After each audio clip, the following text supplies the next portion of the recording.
Okay. Hey, Mike. How's it Hey, going? man. Doing well. What's happening? Nothing. Well, that's good, right? That's, Busy day as always, Mike. yeah, We work every day. enjoying their stuff. Work Hey, every day. yeah, I hear that. So listen, you got this huge tweet that's out there that Mhm. is maybe you want to tell the folks what that is, but it is finding or who are the 5 wisest people Right. currently alive and So in I'll tell you, anywhere in the I, world. I yeah, I tweeted it out, and I actually saw on someone else's timeline. I forget who, but I said, "Who are the top 5 wisest living people today in any country in the world?" So the first thing I'll do is I give some advice to men because it's always men who do this. Is they'll be like, "Oh, probably somebody you never heard of." Like that's not an interesting point. You're not like adding to the conversation, and especially because it's like a couple hundred people have said it, which shows that you're not novel and interesting, and that tends to be a very male way of engaging with things. Is to say, well, nobody would know who they are. So if hundreds of people are saying that, like you're probably not clever, and it's also just jumping away from the broader conversation. What is wisdom? How do you define wisdom? I know people who are wise individually, but you would never let them run a bigger system. And so it's a complicated question, quite complicated. And I thought it was interesting too who was included and who wasn't included. Well, I I think thought, that piece of it right it, there is interesting. Who were the people that were not included on the list, and is that indicative of your follower base, or is that just indicative of people's psyche in general? well, this crossed over pretty widely. So I wouldn't, I mean, everything is going to be self selecting, who reads me, who retweets me. But you would think that Robert Greene, 48 Laws of Power, you would think that he would make at least a cameo, wouldn't you? Right? Uh, yeah, and I'm looking. I'm actually while we're talking, I'm going to look this up on live on. Let's see where we're at right now. Now, this is a pinned tweet for you. Yeah, it's a So pen tweet.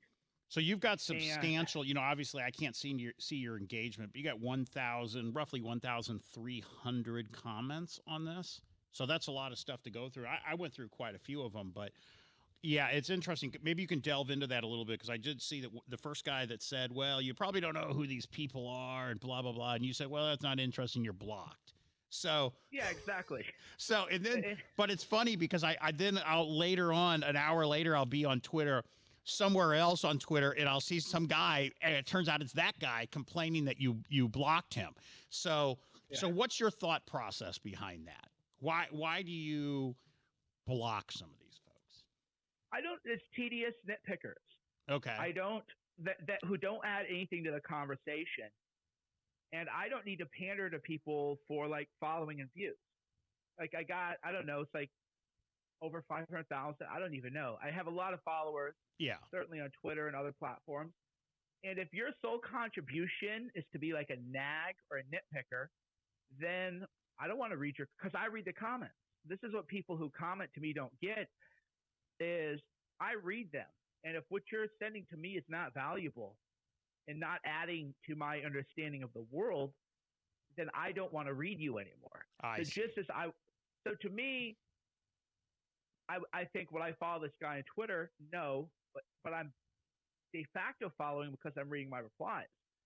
So therefore, I don't want to read anything he has. That tells me that he has nothing interesting to say because that's his contribution. Hey, how about you just, especially too, as I wound up in this earlier, was hundreds of people are saying that. Thus, you're not adding anything interesting to the conversation. You Well, but it understand? goes back to the old adage, right? That most people would not be the main character in the story of their own life, right? Right, right. And so And you see that. and so right, and that is exemplified there. So let me read something to you and get your take on this, okay? You might know who wrote this. You may. Fame is wisdom at scale. Right. Yeah, that was the Cernovichism.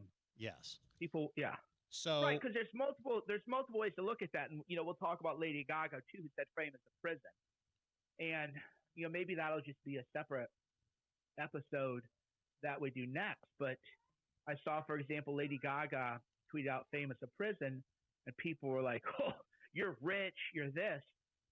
And I love that rich people can't have problems, right? So what if she said I have cancer? No, And it's nobody'd be like, "Well, you're rich," no, it's right? seriously like if you make over like 200 grand a year, it's like all of a sudden people like there's like this certain spot, maybe it's 2, maybe it's 250, it's somewhere in that range where you start to get into, that is basically the 1%, right? And so all of a sudden people think, well, this alleviates all these problems. And in reality, what you find is a lot of times having money amplifies some problems in a bigger scale. But I don't. I guess yeah, I struggle and I laugh at that because I mean there's so many examples over the course of history, let alone modern history, of wealthy people that have ridiculous issues. Okay, and a lot of times fame, wealth, those kind of things amplify some of those problems. You got a drug problem, now all of a sudden you can that's amplified by your ability to purchase the drugs. And a great example of that is Tiger Woods, right? I mean, the guy has had a issue with I don't know, impulse control with sex or something like that.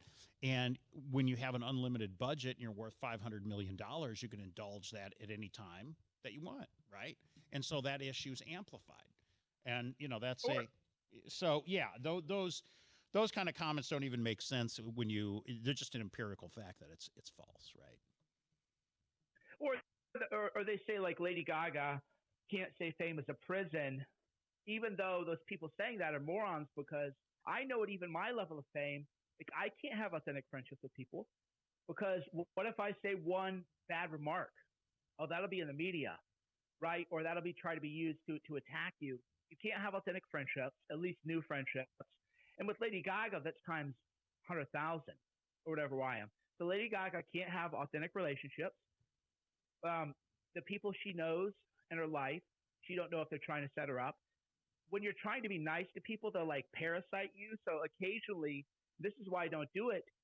Like I'll help people. There are people who only have social media presences because of me, and then I'll see they're like shit talking me. I'm like, okay, right? Or people ask me for a favor, and then you'll try to help them, and then they'll like blow up your phone or whatever. Yeah, I, do, But you do. I honestly I don't understand that piece of it because what is that somebody let's say that somebody's trying to build an online presence for to sell books or something, okay, whatever it is, and somehow they come into your orbit. They come into the Mike Cernovich orbit, right?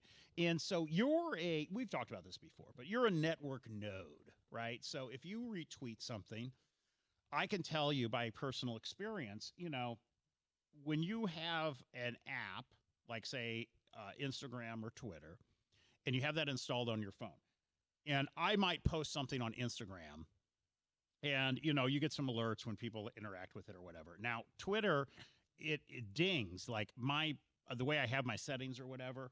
It dings when somebody likes it. Now if you get a few likes in a row, it doesn't do it. It'll kind of consolidate those into 10 or whatever, and then it says 10 people liked your tweet or whatever. Now when and there's a couple other people who have retweeted my stuff, but especially when you do, because what's unusual about yours, and I'll talk about this in just a second, but when you retweet something, all of a sudden the phone goes ding, ding, ding, ding, ding, ding, ding, ding, ding, ding, ding, ding. And you and I have actually been together a couple times where you've retweeted something like under the table or something, not telling me, and then my phone starts going ding, ding, ding, ding. And and it's funny, but your audience is so widespread and covers so many different elements. I mean, like you're not just a MAGA guy, or you're not just a mindset guy. You're not just a physical fitness guy. You're not just this or that. You've got all these different types of followers. Now, occasionally, there's a couple guys out there that follow me or are friends with me on Twitter, and if they retweet something, I'm going through like this workout thing right now, so they'll retweet something, and it'll get a bunch of retweets, and you look at it, and like everybody is in that fitness sector, right? And it doesn't really span over anything else, and then they'll retweet something else of mine, maybe about real estate or something, and it doesn't do anything, which is interesting.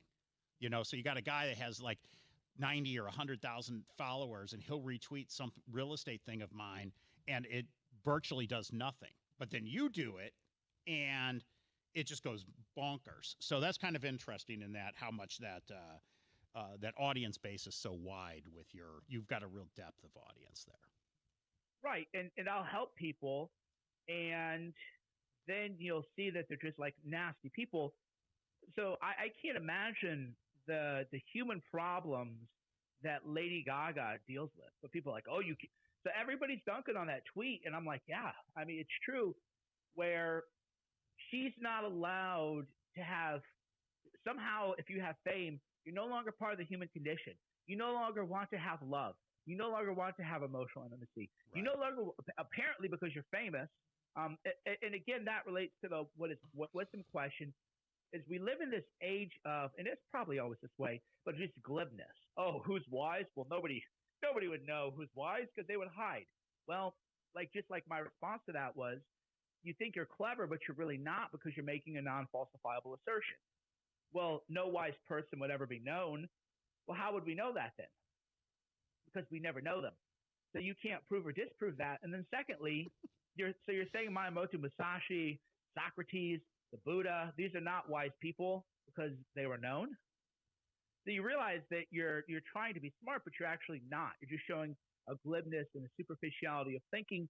The same thing with Lady Gaga saying, she's famous. They're famous at prison. People are like, oh, how dare you? You're like, well, that's actually quite glib, and it shows a lack of understanding. You don't suddenly lose the desire to have the same things that everybody criticizing her wants.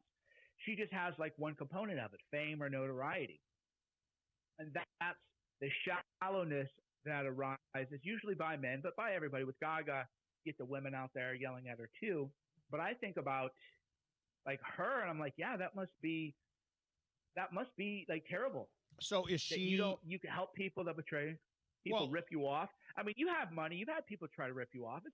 It isn't like having money. I've had people rip me off and then badmouth me after they rip me off. Right. It's my fault. Right.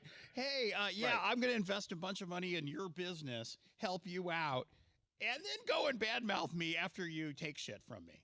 Yeah, that's right. It's shocking. So if you're poor and not notable, which don't get me wrong, I wouldn't want to trade places, but you deal with less of that because you're not a bigger target. Right. But the more notable you become, the bigger target you are. So someone like Gaga, I mean, I'm sure her accountants and lawyers are cheating her. There's no escape. Well, there's so many examples of that. I mean, Jerry Garcia, the Grateful Dead, right? #1 touring act for the 3 years previous to his death, hundreds of millions of dollars in concert revenue and merchandise revenue. They said the day he died, $10 million net worth. Right. I mean, come on. I mean, that's right. That's criminal. Criminal. Right. So being famous doesn't insulate you from being ripped off, being stolen from, from being betrayed. It actually makes it more likely because everything, again, and we talked about this in a podcast months ago, when you're famous and notable, everything you experience is at scale. So you can meet, 10 really good people you would never meet, but you're also going to meet 10 jack-offs that you never would have met before, and your life would have been better. If the average person, maybe an entire life, will deal with 2 to 3 real shitbags. Yeah. Right. Maybe a few more, but an entire life. I might deal, when I would really put myself out there, I might deal with that in a week. Yeah. Right? And how do you sift through that? I mean, as a person with no notoriety, or people want to try to get near you or whatever, or in your orbit, so to speak, it's almost like you have to have a sifter, like a flour sifter, and you're throwing everybody into it and hopefully catching the bad stuff before it gets through. Well, you have to. This is why people who are rich and famous tend to only hang around with other people who are rich and famous. Yeah. Because that it's just less likely that a rich guy is going to scam you or sell you some kind of bad idea. Of course it happens, but it's going to be much less likely to happen. Right. So then, you mentor people and they backstab you, and you're like, okay, I'm just not going to mentor people anymore. So for me, I've just become much more closed off. I used to answer every email. I used to do all this, but I'm most of the, you help all these people, and Then when they get in a position to return the favor, usually they don't, or they're like overtly attacking you. And that's why, the president of the United States, John F. Kennedy, said that's the loneliest office in the world because everybody wants something from you if you're the president of the United States. And if you have a certain amount of affluence, everybody wants something. Or if you have a certain amount of fame or notability, not everybody, but most people do. And I bet you like Lady Gaga can't just like hang out with people, Well, right? no, I mean, I remember reading an article about Elvis Presley, and they say part of his, and remember Presley was famous before the internet, right?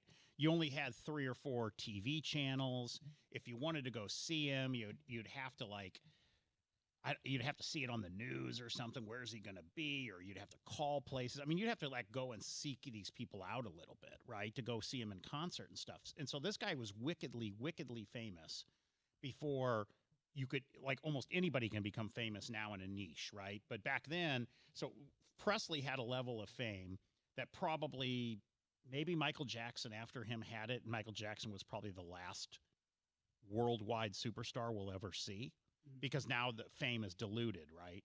And Michael Jackson was probably the last person to have non-diluted internet, pre-internet fame. So, but it's a really interesting thing because Elvis Presley said that one of the hardest things of being famous was the fact that he couldn't go to the mall. Mm-hmm. He couldn't go shopping, literally couldn't go to a Sears or just go and buy some clothes and a pair of shoes. Couldn't go there. Yeah, and then you can't just really just hang out, which people take all this stuff for granted. Like you and I, you come into town, we can go to the cigar lounge and just hang out. It's kind of nice. One shop I go to, maybe there's 2 people who recognize me and they say hi, but I'm not being mobbed or something. Right. But you're Lady Gaga. Imagine, whatever the equivalent of the cigar lounge for her is, she'd be mobbed. And then people would tweet out, oh my God, she's here. And you just can't live. You can't exist. And people act like that's not a real concern or that she's not allowed to feel that way, even though she's given up a lot. And then people go, oh, well, she wanted fame. Well, the answer is people very often want things before you know what they are. Sure. And so people, I know a lot of people said, oh, well, she wanted fame. Okay, well, you wanted that ex-wife. You married her. So I don't ever want to hear about the alimony you have to pay her, right? you want to play this game, people, you want, oh, sure. Yeah, you wanted that woman and you got married and now you're paying alimony and child support. Well, hey, you wanted it, therefore you have no right to have your perspective of that change. And then, of course, people would freak out and everything and how dare you? But okay, so let's jump back to this. Okay, so we've got this tweet. So who because I probably 50, 100 people underneath your tweet asked, well, who are Mike Cernovich's 5 wisest living people? Do you want to reveal your 5? I can reveal mine first if you want. Okay, you go ahead. Okay, I'll go ahead. So I kind of riffed off of your subtweet. I guess it's a subtweet or a tweet underneath your tweet where you said fame is wisdom at scale. Okay, so I took that and I said, well, listen, you can be wise, but if you're so wise, why would you avoid fame? Because now, and I'm just giving you my thought process here. So if you're so wise, why would you avoid fame? Because if you're wise enough, then you want to affect culture, right? You want to be a change agent. And you can't be a change agent if you're living in a cabin in Montana. Okay? So that's where I took it. Okay? So the list that I came up with, and this is in no particular order either. And I actually came up with 6, so I'm going to cheat a little bit, but and we can talk about each one. But George Soros, Rush Limbaugh, Vladimir Putin, Dave Chappelle, Kanye West, and Elon Musk. Right. So and I want to hear your reasoning for all those. So if I were doing mindset coaching or whatever, because that's where I get a lot of these questions. So when I actually deal with people on a one-to-one basis, I'll ask them a question because the answer is revealing. So I would know right away that you're somebody very into politics. Well, I know this obviously, but if you gave me that answer, the abstract, I would know right away you're somebody who spends a lot of time in sort of the political sort of world. You're English speaking, and that's what the That's not what it was designed to reveal, but you start to see these biases. So, by definition, we're going to figure the most wise person is either going to be an English speaker or somebody whose works have been translated to English, right? Okay. And then we realize, okay, how many people are there in the world? So therefore, what we think of as wisdom is limited already. And that was part of the conversation, the exercise, which is how knowledge, how we think we know so much, how it's limited to our point, space, and time, and then also works that are English or translated.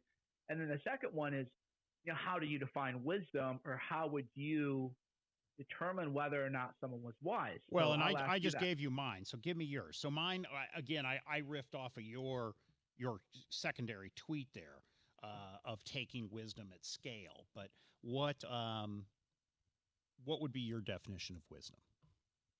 Right. So my definition of wisdom is the traditional one, which is worldly knowledge, the knowledge of how you would live your life in the world in a way to have the best possible outcome. That's the difference between, say, wisdom or metaphysics, which is the spirit world, or even wisdom and ethics. Because maybe the ethical thing isn't always the wise thing to do, or maybe it is. The Greeks would love to have these conversations all day, right? Is truth Sure. beauty, or is beauty truth? Right? You can do this stuff all day, which, by the way, is quite a lot of fun. Is absolutely quite a lot of fun. So I came up with kind of a heuristic, which is, could I just watch a lecture or read a book, and if I lived my life according to that lecture or book, would I tend to have a good life? Which is question begging, what's a good life? Again, this is like the college boy questions, like the kind of people who would say, well, a wise man is always going to be private. Like, well, okay, well, how do you know that? Would say, well, how do you know what a good life is? We all know what a good life is. You're free from disease. You feel good. You move around. You're not in chronic pain. You have emotionally healthy relationships. You're not, right? We all know, Yeah. but then people want to be clever. Oh, what's a good life? And I would say that if you followed Scott Adams' book, How to Fail at Almost Everything and Still Win Big, I think you would be set up in a good position. If you just followed kind of like the principles of that, you would do all right. The Charles Munger, I also think, Charlie's Almanac would be good. Warren Buffett is also quite good if you watch Warren Buffett stuff. He's known as an investor, but he has way, way, way more wisdom in terms of the other things that he's talking about. So is he Now, on your list then, Warren Buffett? either he or Munger, I think it'd be cheating to have a both. Mm-hmm. But, and by the way, they're both liberals, so I wouldn't want their socio-political world. Mm-hmm. But if you were just saying, okay, I'm going to do what they say, are you going to live a good life? Odds are you will. Yes. Things can always happen, but like odds are you will. I threw in a wild card of Sheila from Wild Wild Country, and I'm not sure why I included her, other than I like to throw little wild card in there, here and there. Okay. But probably Oprah, but Oprah seems too easy. But I would say that Sheila is somebody who lived a very willful, purposeful life, and she gave principles that would probably, more often than not, end up for people. And by the way, this is why I did not choose Trump. That wasn't politically pro or con him, but if you lived the art of the deal and you had a certain psychological type, you would be love and life. But most people don't. Most people, if they try to live like the art of the deal, because half of what he does in that book is to live like Trump talks about his books. That's why I kind of laugh when people say, oh, yeah, his book was like inspirational. And then I see that they live like a very risk-averse life. Everything in that book is like flying by the seat of your pants. Oh, I had one piece of paperwork. One of the better scenes of the book was I needed a bank loan to get approval from the city, and I needed city approval to get the bank loan. Right. So then he was kind of, basically it was fraud. He's bringing the city a contract saying, oh, yeah, I have this from the bank, Yeah. counting on the city to not check if the signatures are there. Most people wouldn't have the chutzpah to do that, right? And most people wouldn't have the chutzpah to be flowing back and forth or deal flow, where Real estate people very often they don't have any money for like 3 months. And like, well, how can you not have money? Well, because your cash flow, because you've levered up 3 properties and there's like a change in market conditions. Well, So yeah, most people, and I can tell you by being a real estate person and reading The Art of the Deal, there's some things in there. It doesn't matter the scale. He obviously works on a much higher scale than me, but we go through that with my own business where when it rains, it pours, the old cliche. I mean, when we get a good deal, I always get scared when we get one really good deal because every freaking time two more come right behind it. I mean, like, we'll have nothing for 2 or 3 months that we can buy, and then we get a smoking hot deal, and I'm always like, damn, because I know for a fact two more coming right behind it. It always comes that way in waves. And he describes that in the book as, these great deals come along and then you're always scrounging for capital, and people are like, well, I thought you had all this money. Well, yeah, but it's tied up in 4 properties, and I just paid 800,000 cash for this one, and I've got 4 million out on these over here, and now, of course, I've got 2 more that just popped up, and I need to come up with 3.8 million, by the end of the month. So it's just, right, yeah, right. And most people aren't going to be comfortable living like that. yeah, Psychologically, most people aren't going to. So people go, oh, yeah, I read The Art of the Deal. It was really like, and I'm like, dude, you live the most boring life in the world. Like, you're not taking, you would break. Most people would break if you didn't know if you would be bankrupt. And Trump went through that many times. right. So that's why I wouldn't include it as a general kind of book on wisdom, because if you don't fit a certain psychological type, you'd be crushed. You wouldn't be able to get out of bed. Right. But if you have the right type and you're comfortable with uncertainty, comfortable with risk, comfortable with playing a little fast and loose from time to time, just not being a little outright, shady, then that would be like a great book. But the principles are not general. So another name I did include Naval Ravikant, not only because he's kind of like the it thing nowadays, which is, again, what I found interesting about it is how many people who are kind of the it thing, their name turns up, but then people like Charles Green were the it thing 20 years ago. You're forgetting about fast, right? Yeah. It used to be the 48 Laws of Power. You couldn't get away from that book, and now people don't even think about him.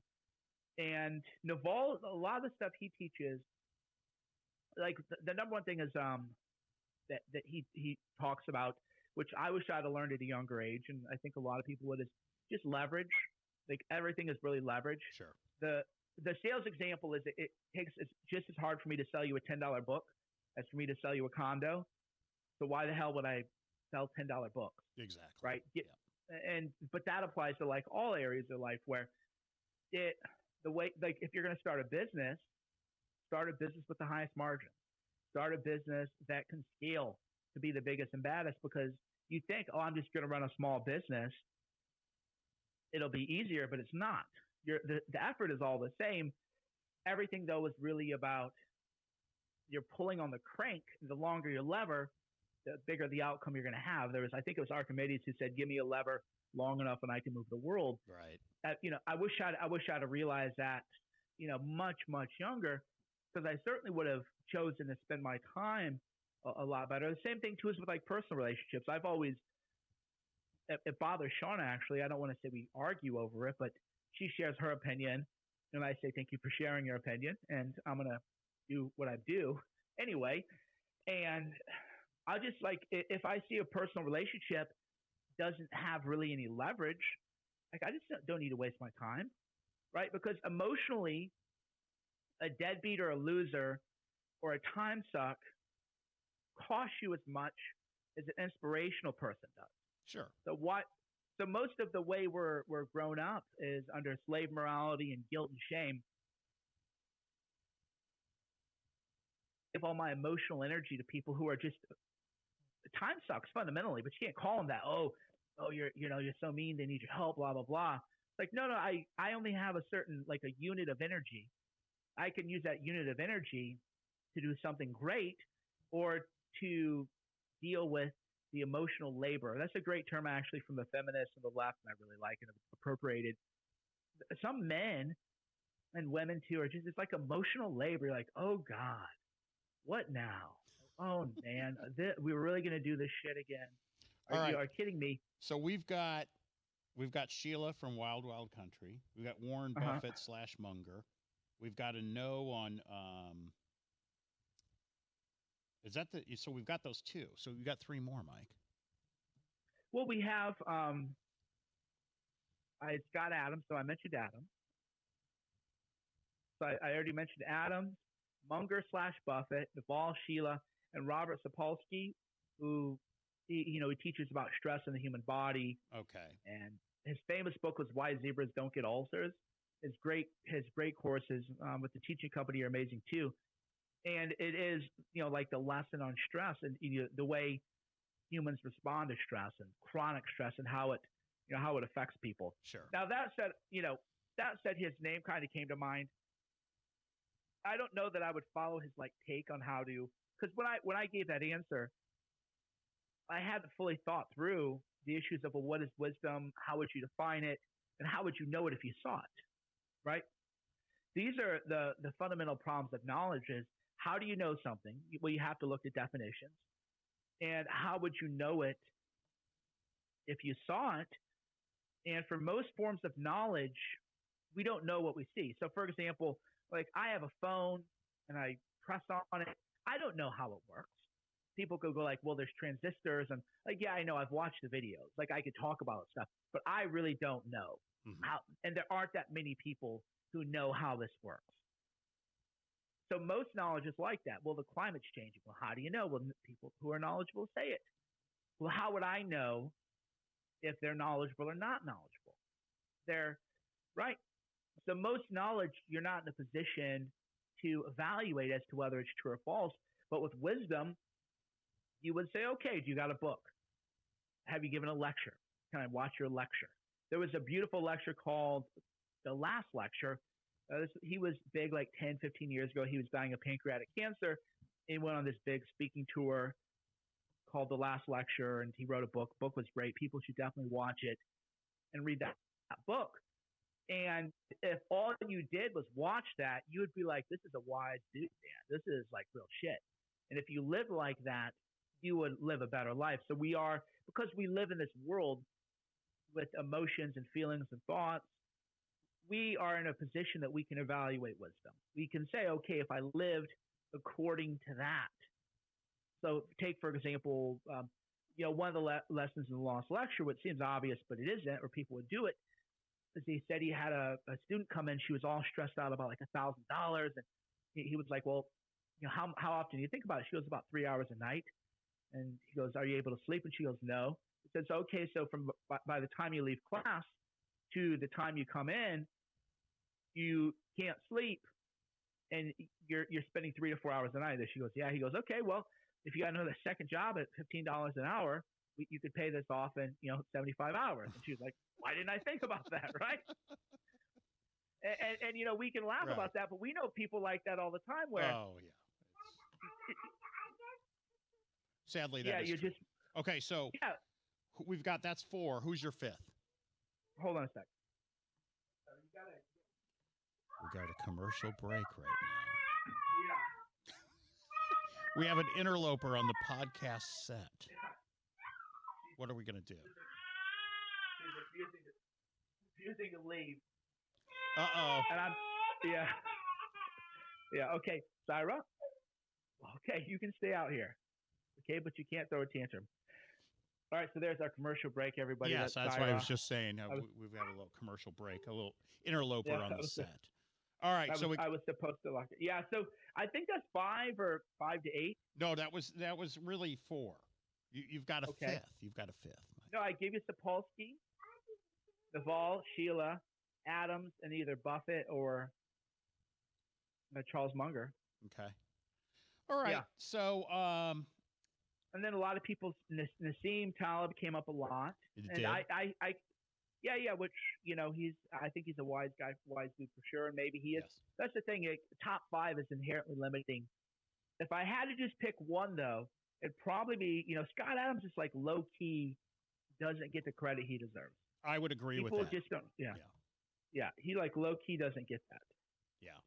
I go back to these agents of change. To me, are the wisest, and I'd love to get your take on maybe the if I sorted out my list, we would have, as far as impact on the world, you'd have to say, at least currently, there's nobody who's having more impact, at least on Western culture, than Kanye West. But I think worldwide, Vladimir Putin, not only being the wealthiest man in the world, but also being an agent for change, good or bad. But Well, Soros, I would say Soros more than Putin, and certainly more than Kanye. Wouldn't you argue, though, that if Putin wanted to eliminate Soros, he could do that? I wonder about that. One of the things I wonder is why there aren't more, like, because we're told Putin kills all these people and everything. You're like, well, where are the bodies? And they're like, oh, there's this journalist here, but very often these people are like caught up in drama. So one of the biggest myths I think we have is that a powerful world leader or even a billionaire could unilaterally take out someone without repercussions. Mm-hmm. I think if somebody did anything to harm Soros, I think that would not work out for them. In a level of like intelligence, not just a fan of his or a security guy, but I think at the very top, that everything's so interwoven that you couldn't really get away with it. Yeah. So I just think, well, certainly. So you gave Soros. Well, let's talk about your list. You gave Soros, Limbaugh, Putin. Yeah, I can run through them real quick. Okay, so Kanye West, because like right now is Kanye West weekend, right? He released the big album, and he's on all the shows right now, and he really is, in my mind, very much a cultural agent of change. Okay, and I do think that he has to have an effect on the Black community in the United States, in how they perceive culture and politics. He's certainly having a discussion that I don't think anyone's had. So I think, and if you watch earlier interviews and then watch some of the interviews that he's done over the past 24 hours, he obviously sat down with somebody and did some studying on politics and some of these issues, because he's a lot more well-spoken on politics over the past 24 hours than he was even a week ago. So somebody's helping him out there, or at least he read up on it and helped himself. I don't know. Yeah, and I would tie Vladimir Putin and George Soros together. They're both huge political and agents of change on the world stage in very different ways, I believe, but big change there. Elon Musk, because to me, Elon Musk is the Thomas Edison of our day. And I think not only does he create magnificent things, but I think that he's aspirational for so many young people who are really into this, STEM educational movement. There's so much stuff to look at and admire there. Dave Chappelle, I just think that Chappelle, the way that to me, anytime that somebody does a special, whether it be a comedy special or a book or something that comes out culturally and it gets attacked in the mainstream media, I always want to step back and watch that. It makes me want to watch it more, because what is going on here? Like, why is he creating a ripple with his Netflix special that he just came out with? And then Rush Limbaugh is a little bit of a throwback for me. I don't think Rush Limbaugh has much, if any, effect on culture or anything today. But if you go back to 1992, 1993, maybe up to 95, 96, that period, it's hard to argue that there was anybody in the United States that had an impact culturally and politically more so than Rush Limbaugh. And again, Limbaugh was really pre-internet. Yeah, there was internet in 94, 95, but it was, America Online. You had to dial up. It wasn't like it is today. And so Limbaugh, had a syndicated talk show around the country, still does, but it's just it was different back then because there were only a few things to listen and watch. And so I think as far as an agent of change and, wisdom, fame is wisdom at scale. That would be Rush Limbaugh 20 years ago. That's interesting. Yeah, those are. I guess it fundamentally depends on how people define wisdom and the way they look at it, which is why I think it's just a dumb answer to say you would never hear of the wise person. It's so lame. Right, Such a right. cop out. Yeah. Yeah, I think that if you're that wise, even if it's on a smaller scale, like not everybody knows who Hunter Thompson is, right? But he certainly put himself out there, and different people put themselves out there, and you put yourself out there, right? I mean, you have these followers, and you have a certain level of fame, and so if you have something to say and you want to be an agent of change, then I think that in some ways you certainly want to be known. I don't know how large, and do you want to be Lady Gaga? Maybe, maybe not, but I do think you want to have an impact if you're wise and you want to share that in some way with your fellow man. All right, Mike. Great conversation, man. Yeah. Good one. All right. Well, I will talk to you soon, Mike. Perfect.